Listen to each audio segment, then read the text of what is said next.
On continue la réflexion sur le télétravail et l'actualité avec le secrétaire général de Force ouvrière. Bonjour et bienvenue Frédéric Souillot. Bonjour, merci pour l'invitation. Aujourd'hui, les restrictions sur le télétravail, qu'est-ce qu'elles nous disent? Est-ce que c'est qu'on était allé trop loin dans la mise à distance des salariés ou bien c'est un état d'esprit général dans les entreprises qui est en train de changer?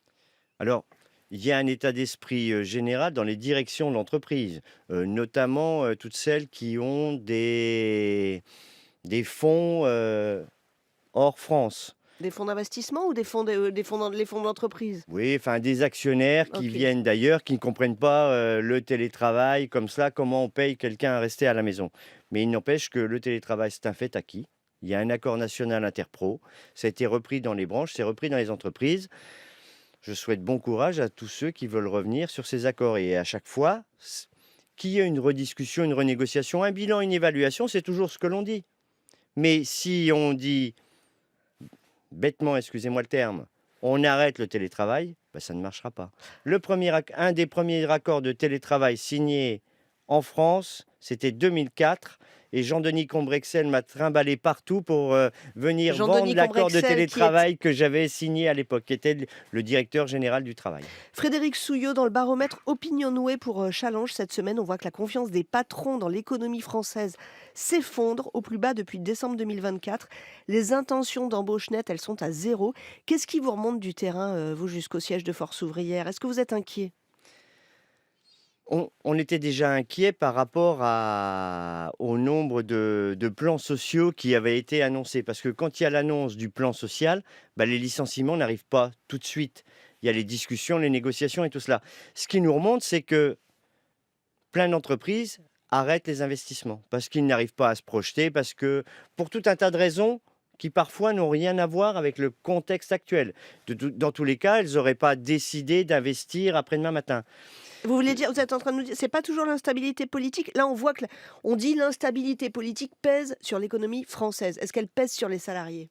Bien évidemment, elle pèse sur les salariés. Je rappelle quand même aux deux économistes que j'ai écoutés juste avant, 56% du produit intérieur brut, c'est la consommation des ménages.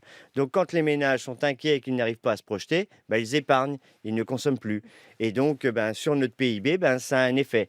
Et il y a certaines entreprises qui avaient arrêté les investissements parce que la branche ou l'activité dans laquelle ils étaient bah, était en train de péricliter. Et aujourd'hui, ce que l'on dit et ce que je redis, arrêtons d'avoir réindustrialisation comme un slogan. Il faut qu'on soit pragmatique, qu'on fasse les choses, notamment pour l'automobile. Les inquiétudes dans ce secteur, et il y a tout un tas de sites qui sont ce qu'on appelle APLD, un chômage partiel rebond, puisque ça avait été mis en place à l'époque du Covid, et bien là, ça crée de grosses inquiétudes, notamment chez Peugeot. Renault, c'est d'autres mesures, mais Mmh. il y a vraiment de l'inquiétude. Et là, on parle de presque 700 000 emplois.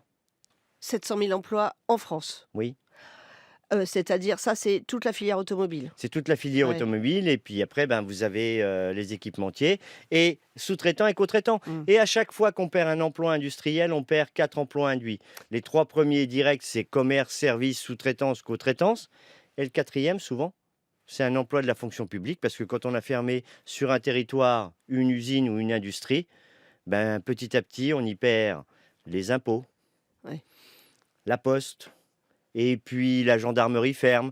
Et j'ai vu un reportage cette semaine à Saint-Claude dans le Jura. Je l'ai suivi, la fonderie de Saint-Claude à l'époque, pour la Fédération de la métallurgie FO.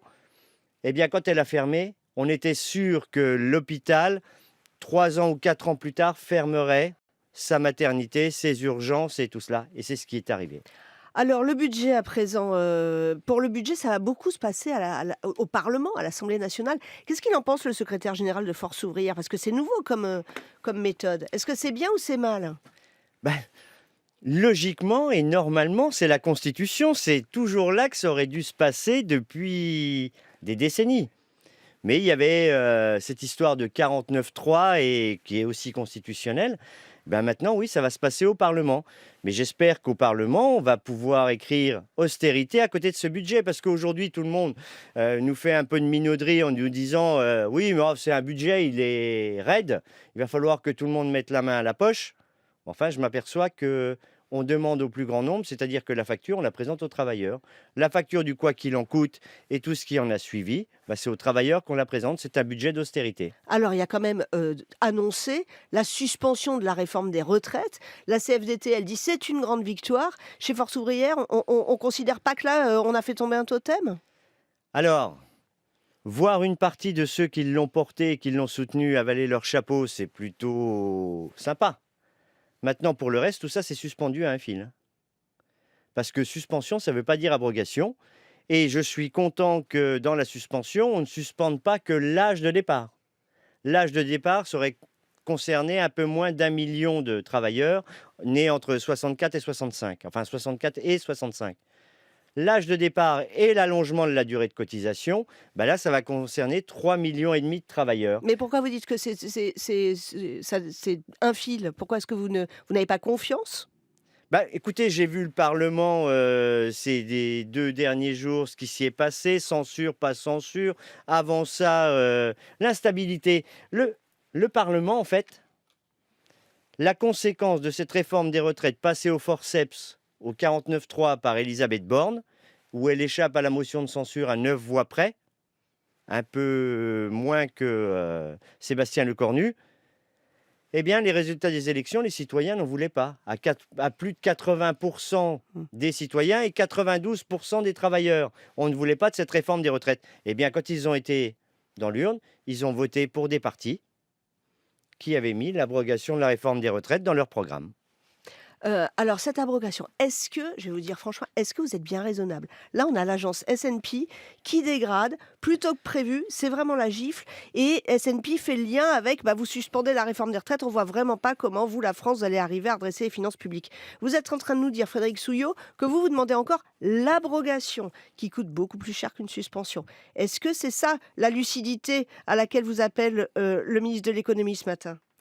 Alors, la lucidité, elle est simple. En France, c'est pas qu'on ne travaille pas assez, c'est que nous ne sommes pas assez nombreux à travailler. Comment est-ce qu'on se débrouille pour l'emploi des jeunes, l'emploi des seniors? Parce qu'on nous parle de démographie. Mais sur la réforme des retraites et sur le budget de la retraite, on oublie de nous parler de 2023. 7,4 milliards d'excédents sur la retraite par répartition pour une raison très simple. 2023, il y a de l'inflation. Et quand il y a de l'inflation, il y a de la négociation sur les salaires.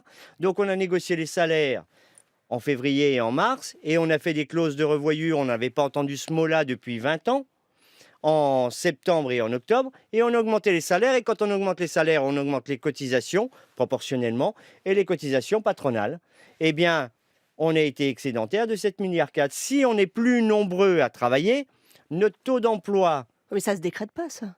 C'est Comment? ça, vous dites la lucidité, c'est d'abroger, la réforme des retraites, mais d'être plus nombreux à travailler. Oui, Mais ça, mais c'est pas facile. non, non, mais C'est plus prendre les choses par le bon bout, c'est ce que j'expliquais à Elisabeth Borne en 2022 et au président de la République. Prendre les choses par le bon bout, c'est d'abord travailler sur l'emploi. L'emploi des jeunes, l'emploi tout au long de la vie, formation, reconversion, transition mmh, et l'emploi des ça prend seniors. du temps. Bah, ça prend du temps. Oui, alors, écoutez, ça prend du temps parce que dans le contexte qu'est notre République aujourd'hui, depuis le quinquennat, on n'a plus de temps long. On nous parle juste de temps court et on est en élection Mmh. permanente à chaque quinquennat. Et aujourd'hui, regardez même la logique de dire je vais construire un gouvernement qu'avec des gens qui n'auraient pas de velléité ou de volonté pour être candidat à l'élection présidentielle. Et Frédéric Souillot, vous êtes, donc co-gestionnaire avec tous les partenaires sociaux du régime, de retraite complémentaire. Hier, vous avez décidé qu'elles ensemble, elles ne seront pas revalorisées au 1er novembre. on n'a pas décidé. Alors, On a, qu'est-ce qui s'est passé? ben, Pourquoi 14 millions de Français ne verront pas leur retraite complémentaire revalorisée? eh bien parce que dans la gestion paritaire, il y a organisation syndicale patronale, organisation syndicale de salariés. Et le patronat avait décidé que, en fonction de l'année blanche qui allait arriver sur les retraites, sur la facture du quoi qu'il en coûte qu'on présente au plus grand nombre, Mmh. c'est-à-dire aux travailleurs, eh bien, il ne fallait pas augmenter plus de 0,2%. 0,2%, je rappelle, c'est 1 euro par mois, hein. Donc vous êtes Toutes les ouais. organisations syndicales, elles, voulaient 1%, c'est-à-dire 5,40 € d'augmentation de la pension de retraite complémentaire chaque mois. Mais ça, Eh c'est une bien, conséquence de la suspension de la réforme des retraites, c'est ça qui vous a dit le patronat? non. C'est-à-dire que le patronat dit: «Je suis pas content, on me suspend la réforme des retraites, on me dit qu'on va me remettre un petit peu d'impôt». En même temps, depuis 2017, le patronat, ben il a fait qu'engranger, hein, c'est mieux que la Française des Jeux, Mmh. hein.